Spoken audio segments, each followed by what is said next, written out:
The dire warnings of the effect of these cuts were alarmist. It's just patently clear, isn't it now? Well, I think we only need to look at what's happening in the health service to know that in terms of social care, we are about to hit a very serious problem, and I'll come back to that. But let's talk about what's happened up to now. And remember the dire warnings that Labour offered. There have been some very, very painful cuts in spending been made by, as Peter said, in Southwark and in many other places. And I mean, it's clearly not the case that the financial crisis of 2008 was caused because we were providing too much social care.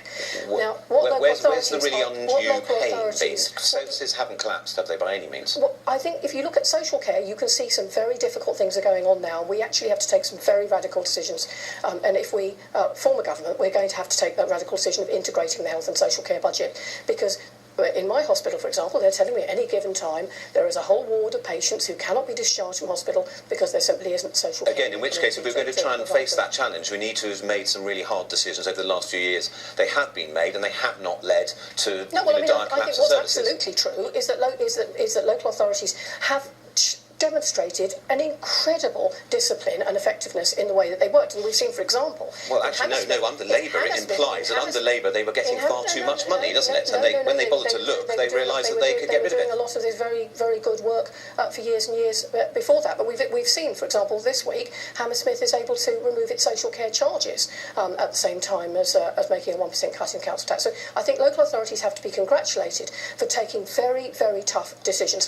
But there is no doubt we're going to have to do some radical action in the coming years. Stephen Hammond, to come in, have a wrap up for us on this section. Well, if the Labour Party was so concerned about social care, I'm staggered they didn't vote for the £5 billion social care fund. You're going to say that's not going to be a problem, it's not a challenge? Of course it's a challenge, but I'm saying if you're so concerned about it, why didn't you actually join the non-political solution and vote for the money? Tell the people of your constituency that they are going to get the same level of care in out-of-hospital care and domiciliary services and so on. What they should be asking the leader of my Labour council is, quite rightly he's taking the money to freeze council tax, which is absolutely I applaud and we should be doing. But why is he sitting on 100 million of reserves and cutting frontline services?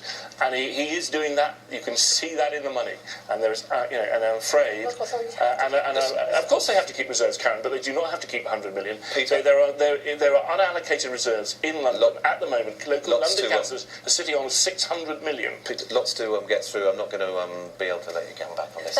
No, Peter, another time. Invite me back to talk about reserves. I will do. We'll be following your progress closely. Thanks very much indeed.